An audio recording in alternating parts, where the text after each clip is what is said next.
The oath of office is to protect and defend the Constitution of the United States.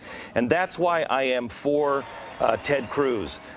He is a constitutionalist. At 13 years old, he had memorized the Constitution and was going around the state doing this amazing memory thing on the Constitution. He was raised by a father who escaped from Cuba, actually fought for Fidel, came to America, realized the difference, became an American citizen, raised Ted on the Constitution, and so it's in his bones.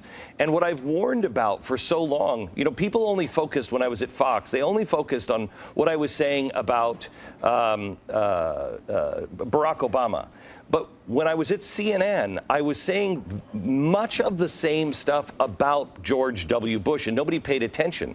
And when I was at Fox, I warned, look, Democrats, please understand, if you let the balance of power go out of whack, the next guy who could get in could be calling himself a Republican, and he will either take that same power and either use it at the same level or expand it. And that's a very bad thing.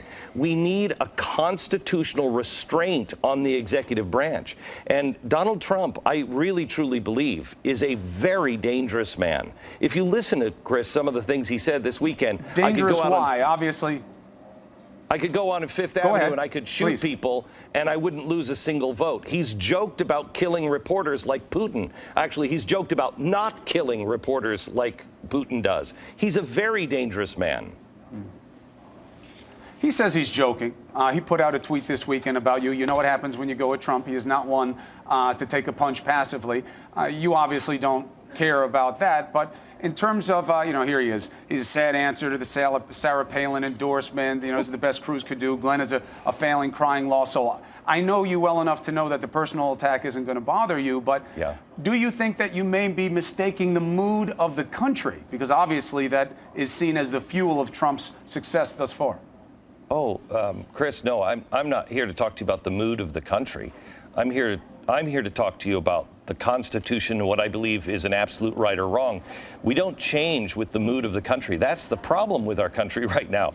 The Constitution is to anchor us in principles that help temper the mood of the country. The mood of the country is very angry, but you never make a good decision when you're angry. The worst thing we can do is to now start looking at, well, who's going to get revenge?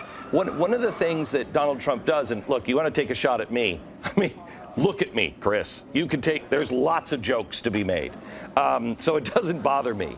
But when you have a guy who is angry and then has an enemies list and starts just to take people down over and over and over again, if you disagree with him, he destroys you.